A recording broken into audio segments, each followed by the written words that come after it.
Unbowl the 8 karmas. The karmas are as following. Jnanavarnya obscures the infinitive knowledge inherent in the soul. Darshnavarnya obscures infinitive vision latent in the soul. Vedanya produces pain and pleasure. Satavedanya and Asatavedanya. Mohanya deludes the soul, as a result of which it cannot differentiate the right from wrong. Ayushya determines the stay of the soul in a particular body. Nam determines the fame and body features, etc. Gotra determines the status or family lineage. Antray obscures the infinite power of the soul. Sometimes we think, why do some students do well in school while others struggle? Why do some people earn money easily while others are poor? Why do some suffer, others enjoy their lives? The answer to all of these questions is the effect of our karmas. Now the question arises, what is karma? Karma is a physical substance that is everywhere in the universe. Karma particles are attracted to the soul by the action of that soul. Karma particles are attracted to soul when we do, think or say things, when we kill something, when we steal something, when we lie, and so on. Out of 8 karma, the first karma is Jnanavarnya karma. The soul has access to infinite knowledge.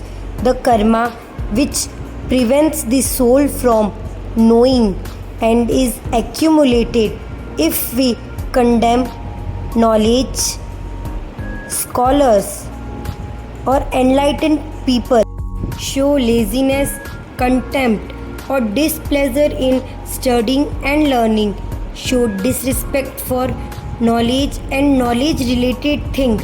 It is also said as trying to see blindfold on. Now the second karma is, the soul has the capacity for infinite perception. The karmic particles which prevent the soul from the infinite perception are called Darshnavarnya karma. This action can be understood with the example of gatekeeper. Just as a gatekeeper obstructs the meeting with the officer, similarly, the visible action became a hindrance in these understandings. Now the third karma is Vedanya, that which causes the body to experience pain and pleasure. There are 2 types of it, Satavedanya and Asatavedanya. From the Satavedanya, one experiences comfort, and from the Asatavedanya, one experiences the discomfort. The rise of this karma is hindrance in spiritual happiness. This action can be understood with the edge of a sword smeared with honey. Licking honey on the edge of a sword gives a sense of taste. Similarly to that is Satavedanya, and the tongue is cut by the edge is Asatavedanya. Fourth karma is deluding karma. This karma deludes the consciousness of the soul. Due to this, the intellect of the creature to recognize the casual, non-actionable benefit or harm is destroyed. This is act that induces the soul with kashayas.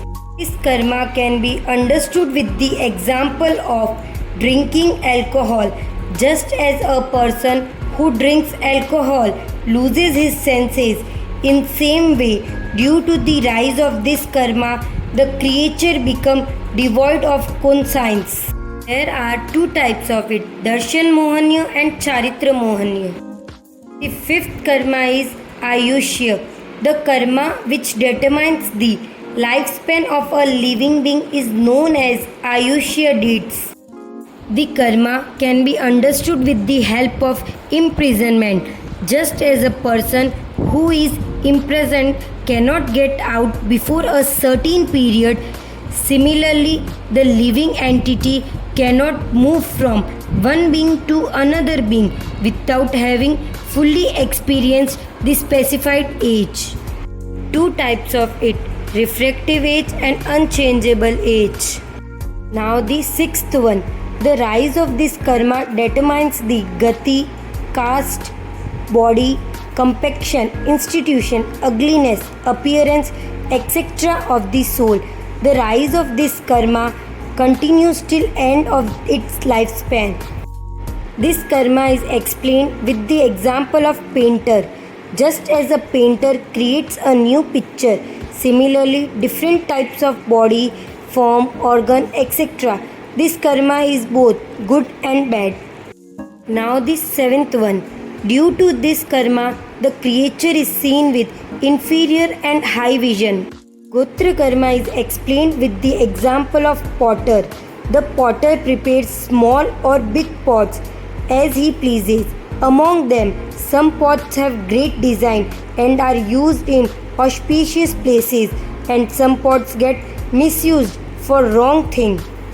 In the same way, by this karma, the living beings are seen with high and low esteem. The last one is obstructive. This means to become an obstacle. The rise of this karma obstructs the soul from using infinite energy to execute its function. This karma is known as the king of all karmas. This karma is explained with the example of treasurer. Even if the officers have the orders to receive money, he cannot access without the permission of the cashier. In the same way, even if there is a desire of the creature, Antraya karma creates obstruction.